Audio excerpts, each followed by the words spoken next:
Now we're at the point of the imbalances, the hypers and the hypos, and how to detect them and what to do about them. You'll notice that on the slides, we do have what the normal values are. And again, there are some that you are gonna wanna commit to memory just because good nurses know very, lab values. So I don't know what a better way to say that. So for sodium imbalances, sodium is a major electrolyte of the extracellular fluid. So again, looking at our little picture on the board there, you can see where extracellular fluid is located.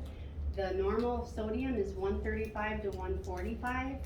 Anything less than that or greater than that causes trouble.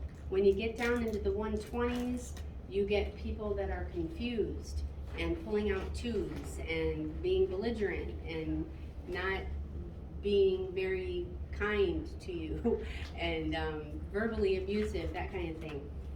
Sodium imbalances are known as the brain electrolyte because of that, because it, you're keeping me on my toes, thank you. Because it affects the brain when it is greatly low or greatly high. It is absorbed in the GI tract from foods.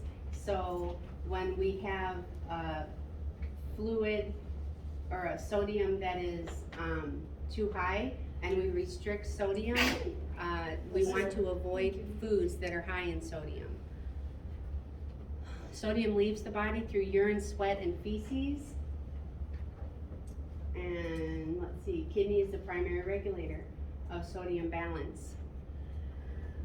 And sodium imbalances are associated with imbalances of the extracellular fluid volume. The term is hypernatremia for high sodium. So these, I'm not going to read the slides unless there's something I need to add to it. You can read the slides yourself. That's nothing I would add. It's talking about causes of hypernatremia. The causes are either a loss of water or a gain of sodium. And then it tells you how. And the seawater ingestion, people, when you're at sea, you don't drink the water at sea if you're on a boat capsized somewhere, because it will actually kill you to drink that much salt. Let's see. So that's hypernatremia. And then hyponatremia is the opposite. It's low. Well, this is some more. This is signs and symptoms of hyper.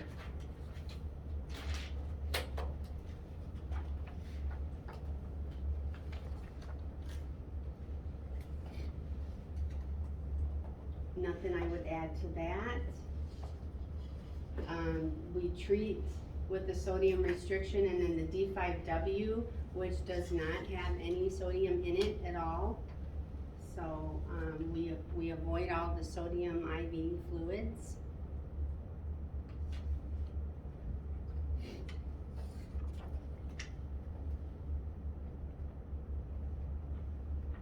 And then the opposite of hyper is hyponatremia, which is low sodium. And the causes are water excess. The more water we have floating around in our vessels and in our system, the more dilute the sodium will get. And we also have hyponatremia from sodium loss, like severe vomiting or diarrhea. When there's a nasogastric tube in that's suctioning, that sucks out the gastric juices that have a lot of our electrolytes in them. We were talking last week in skills about tube feedings, and when we check residual for tube feedings, if it's less than 100, we push that back into the stomach, And the reason for that is to save our electrolytes and not cause an electrolyte imbalance in us. Again, lab data, low is anything below 132. Like I said, we typically start seeing signs and symptoms when it gets to about in the 120s. Signs and symptoms.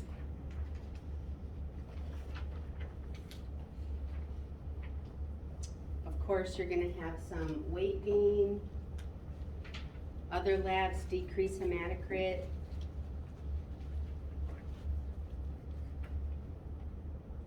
And the shift of water into the brain cells, that's what causes all of the confusion. If it gets too low, a person can have seizures and go into a coma.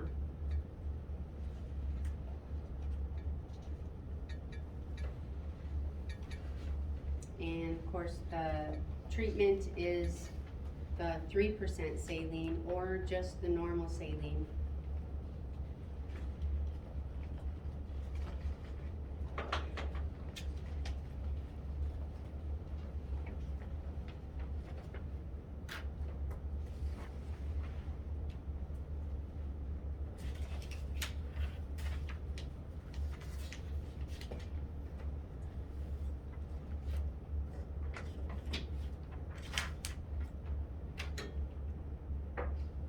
Okay, so nursing management. This page just goes through all of the different interventions that we would do for a person that has a sodium imbalance. Neuro assessments for sure, seizure precautions if it's hypo. And daily weights, we talked about daily weights already when it comes to fluid volume. We talked about skin assessments with fluid volume. We've talked about all of this. Maintaining adequate oral intake. Talked about that. And then down at the bottom it talks about nasogastric tubes and it talks about feeding tube irrigation. And we irrigate or flush with an isotonic normal saline to keep, again, the electrolytes in balance. And that way nothing is shifting anywhere. As opposed to what? As opposed to sterile water. When we should be using normal saline. And doctors will usually order that, normal saline flush instead of a sterile water flush. Because sterile water doesn't necessarily keep us hydrated. But the sodium in it would. Okay, so you know a little bit about sodium, hypo, and hyper. We're gonna switch it now to potassium, hypo, and hyper. Potassium is known as the cardiac electrolyte because potassium has a very large role in the beating electricity of our heart, the actual pumping of our heart. It is a major electrolyte of the intracellular fluid. It enters the body through food, and some sources of food that are high in potassium include bananas, oranges, broccoli, potatoes, spinach, cantaloupe. Potassium is an important one. It's good to know what foods you get that from.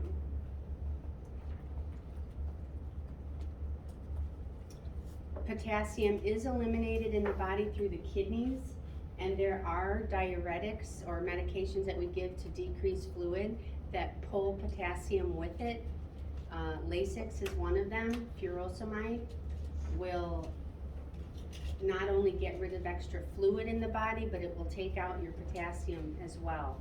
So many people that are on potassium supplements will be people that are on diuretics because the diuretics pull the potassium out. The normal is 3.5 to 5, and it doesn't take a very large difference to affect the patient. So a 3 is even too low. And when it gets into the 2s and the lower 2s, it can greatly affect the heart rhythm. And then as far as the high potassiums, 6 or 7 is when it starts affecting the cardiac rhythm.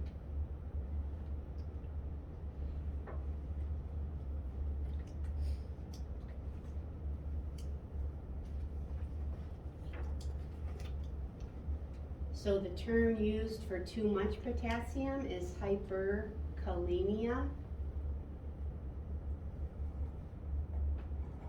with a K, hyperkalemia with a K. I always say that because it's very close to hypercalcemia, and you just, to get them separated and to remember them, hyper with a K is the potassium.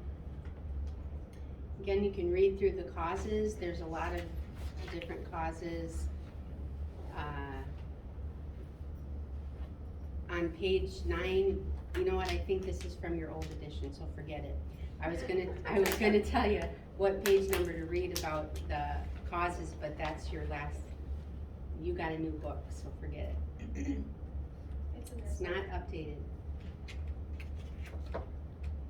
Signs and symptoms of hyperkalemia: increased cell excitability, which causes cardiac contractions, PACs, PVCs, just different,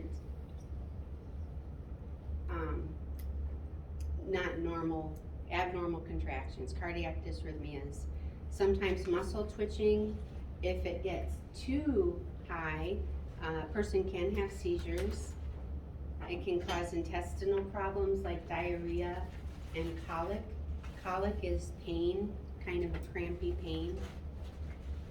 And the management of hyperkalemia, we monitor the heart. Sometimes we give antidysrhythmics. We decrease the potassium. We also have an enema called K-exolate. We talked about that in my skills lab last week a little bit. K-exolate is an enema that pulls potassium out of the body. Another thing we do that's really different, but it works, is we take 50% glucose and mix it with 10 units of regular insulin and give it IV, and that also helps to decrease the potassium level. It pulls potassium out of the cellular compartment that it's in and gets excreted through the kidneys then.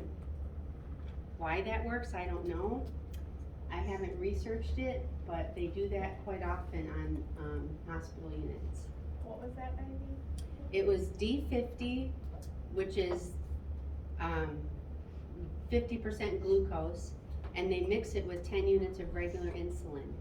And somehow the two together, given at the same time, will decrease potassium levels.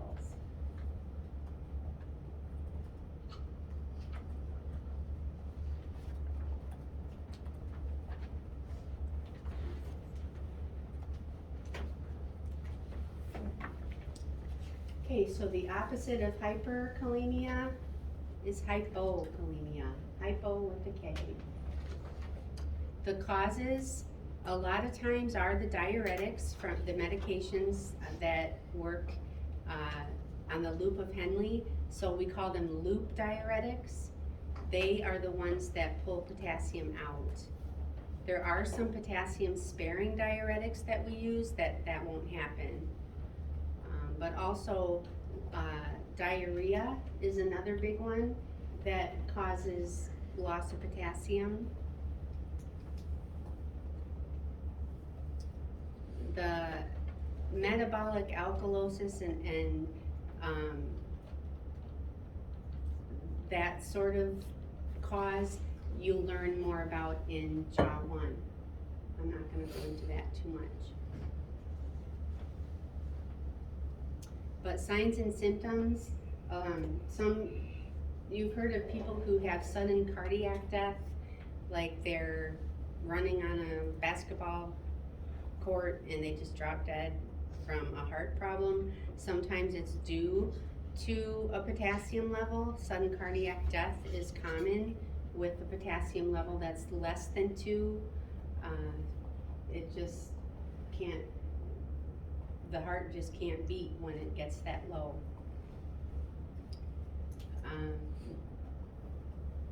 Then there's the management over there on the right-hand side, some of the nursing diagnosis that we would use. And the interventions, potassium supplements, IV or by mouth.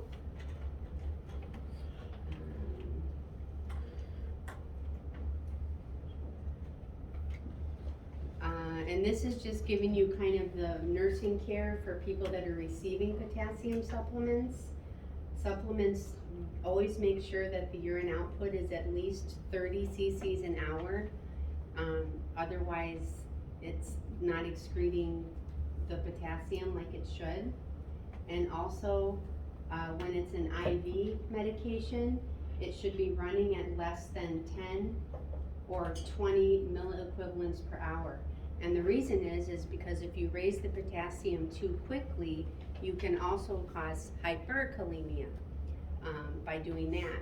So we run the potassium IV at a certain amount for a certain, usually over 2 to 4 hours, so that we raise the potassium slow enough so it doesn't cause the opposite problem. It's very painful for the IV site as well. So a lot of times we put warm, moist compresses on the IV site itself because it's tender. Potassium is very tender. And this right here, a push of potassium is lethal. Meaning if you have a syringe full of nothing but potassium and you push it into a patient, it could cause sudden cardiac death. So it used to be easy to do that because we used to have potassium that we used to pull off our shelves and add it to our own IVs, but we don't do that in healthcare anymore because of that problem of people accidentally grabbing potassium instead of normal saline because the vials look exactly the same. So we've changed that now where the IV push of potassium is only put together by the pharmacy and they are in bags, not vials. So we've taken care of that problem, because it is so lethal. It's very dangerous to have potassium sitting around. Okay, so hyper and hypokalemia. We're going to talk just a little bit about protein imbalances. The protein, I'm not going to talk very much about, but I do want to mention that it has a lot to do with the osmotic pressure. Protein does. And I mentioned albumin earlier. Albumin is in the plasma, and albumin is a protein, and it's a fluid volume expander. It keeps the fluid in the intravascular compartment where it's supposed to be. Over here on my picture.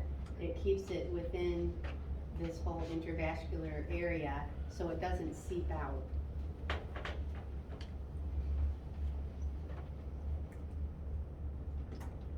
So an example, I guess, of how all this osmotic pressure works is when your body senses a decrease in the blood pressure, it reacts by trying to increase the water volumes back to the normal levels. So getting the water back to where it needs to be, and albumin plays a part in that. And of course, there's a hypo and a hyperproteinemia that we're going to learn about a little bit. First, the hypoproteinemia. What if protein is too low?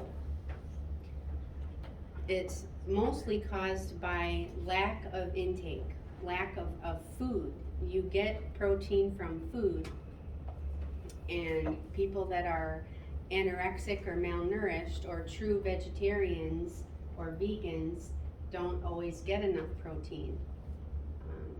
Sometimes there's absorption problems, sometimes there's protein shifts. You can read the rest. I wouldn't add anything to that. So hypoproteinemia is a lower than normal level of protein in your body. And the signs and symptoms, edema is the biggest, because the fluid is is moving out of the cells and into the tissues. Protein is important for a lot of things, not only nutrition, but it's included. Protein is important for bone health, muscle health, skin, hair, nail health, and it keeps your bones and muscles strong as well. So it has a lot more to do in the body than just maintaining the pressure within the vessels. And the treatment is more protein. Increased protein in the diet, sometimes total parenteral nutrition, which is food that we put through an IV into a central artery to give people back what they are lacking.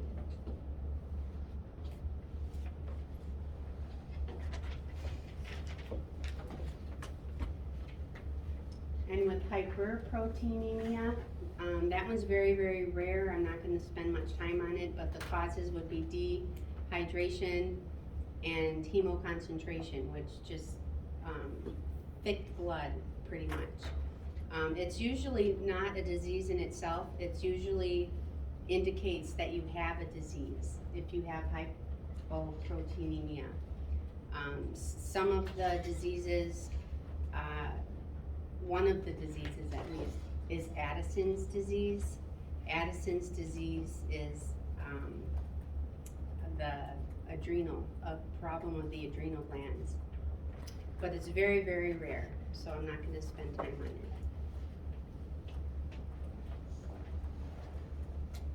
So calcium, we're almost done with these hypers and hypos, and then I have a little worksheet, not a worksheet, a case study for you guys to do. So calcium is known as the muscle and bone electrolyte, and we all know that it helps with the bones. With the muscles, it helps with contraction and just use of muscles. So without it, or if it's too high, it can cause problems with the muscles or the bones. So hypercalcemia, prolonged immobilization, hyperparathyroidism, tumors,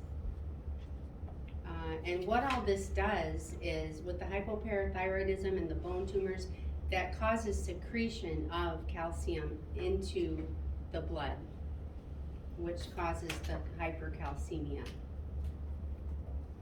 Sometimes certain medications can cause hypercalcemia. Calcium-containing antacids. If you take Tums is nothing but calcium.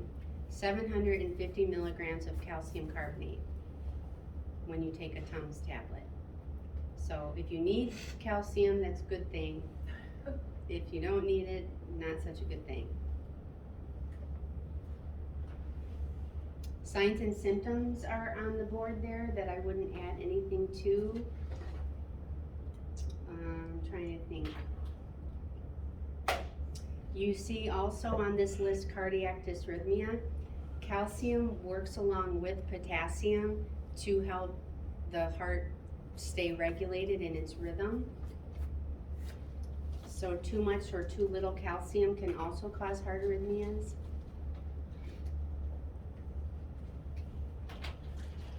And the management of hypercalcemia is to limit calcium intake. We might hydrate with normal saline, which promotes calcium excretion from the body. Loop diuretics, which get rid of not only potassium, but it gets rid of calcium as well.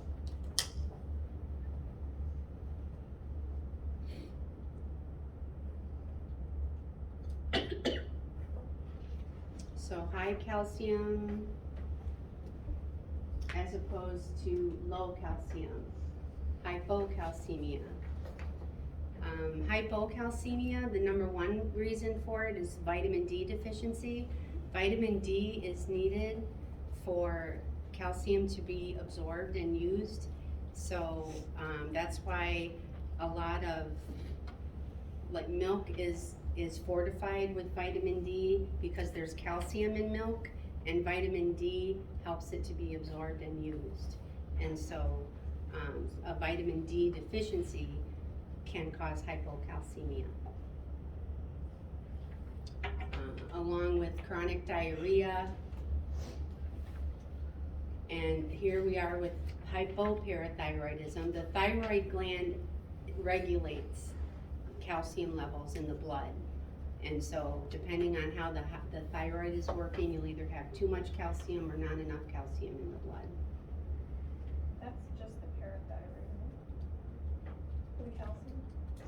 The hypoparathyroid, yes. So yeah, the parathyroid, sorry. Let's see, so medications can cause hypocalcemia.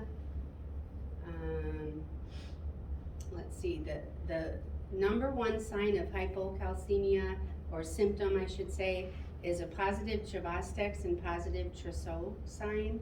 The Chavastex and the Trousseau is, I have a picture of it on the next page, I think. Yeah. The Chavastex is when you tap on the person's kind of right under the eye on their cheekbone, and if their muscle starts to twitch, it's a sign. And then the Trousseau sign is we usually put a blood pressure cuff around a person, and as you're inflating the blood pressure cuff, if the hand starts kind of turning up like this, that's a positive Trousseau sign. And those are indicative of hypocalcemia.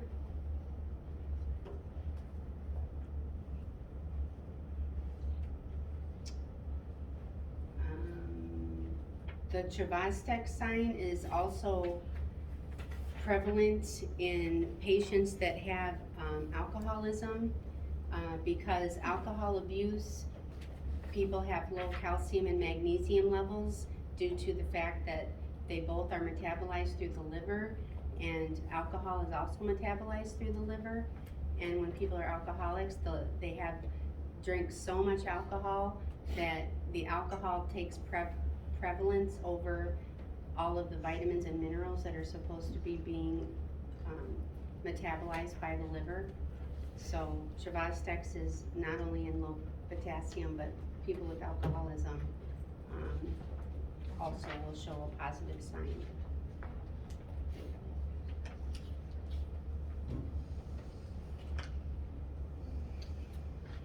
Okay, so calcium. Again, this is very fundamental. This is very touching the surface. I almost feel bad that I'm not telling you more, but you get just the fundamentals, you get more when you get to the chas.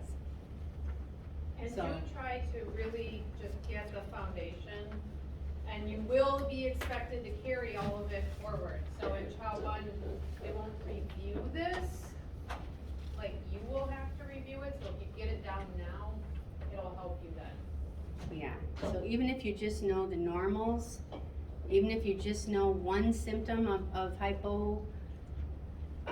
calcemia and hyper, even if you just know one so that you can put it together, it will help you.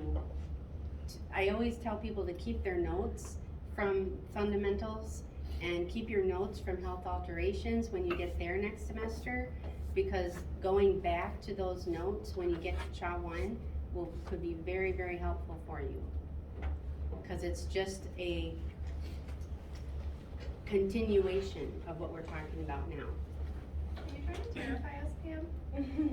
No, I'm trying to make it less scary by telling you if you keep your notes, you'll have something to fall back on. Anything I can do to make it less scary for you, actually. So, keep your notes. So we have two more to go through. Phosphorus is very uncommon, so I'm not gonna spend a lot of time on the phosphorus imbalances. And actually, there's just a picture. And one thing to know about phosphorus is that calcium has an inverse relationship with it. So if calcium goes up, phosphorus goes down.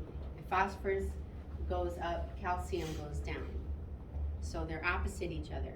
And phosphorus has a lot to do with bone health.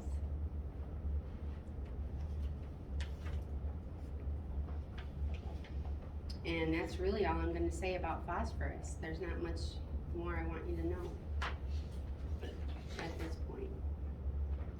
So the last one is magnesium. Magnesium imbalances are known as the reflex electrolyte. But it does so much more, magnesium does. It supports muscle health, nerve function, energy production. Magnesium is another electrolyte that has a part to play in cardiac rhythm. Magnesium also supports a normal blood pressure. So even though it's known as the reflex electrolyte, it does a lot more than that.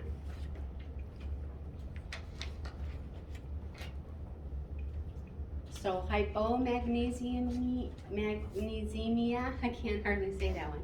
Hypomagnesemia is very rare. So I'm not going to say much about it. The slide has everything that you need to know. The only thing I would add is up here where it says magnesium level less than 1.5. It has to be about 1.25 in order for people to have the severe reaction to it. But it's very rare to have low magnesium levels. What'd you say that last one was? Less than 1.25.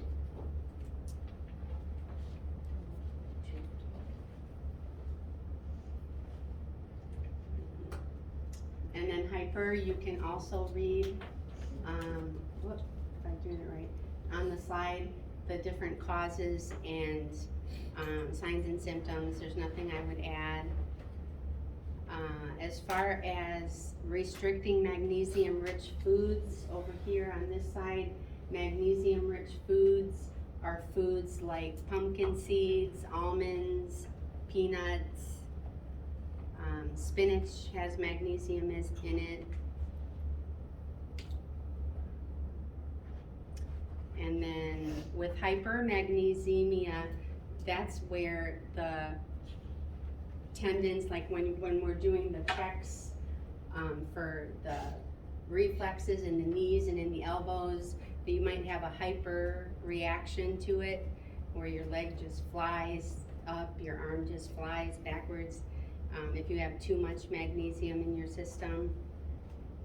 But again, it's not very common. So magnesium tends to stay pretty regular throughout life for the most part.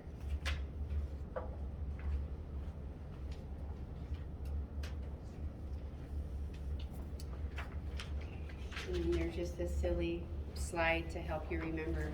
So what I'm gonna do then is on Blackboard, I'm gonna upload the answers to all this, the magnesium and the calcium and sodium and potassium, so that you don't have to write it all out yourself or whatever. It's just another study guide. And so now what I have for you to do for the rest of the, actually for 15 minutes, and then we'll go over the answers. It's a fluid and electrolyte case study, and it's a pretty good one because it talks about the electrolytes that we were talking about today. And if you, let's see, I have 5 case studies, so I need 5 groups. So I think about 4 people in a group, 4 to 5 people in a group. 4, maybe 4, 2, 3. Yeah, about 5 people in a group.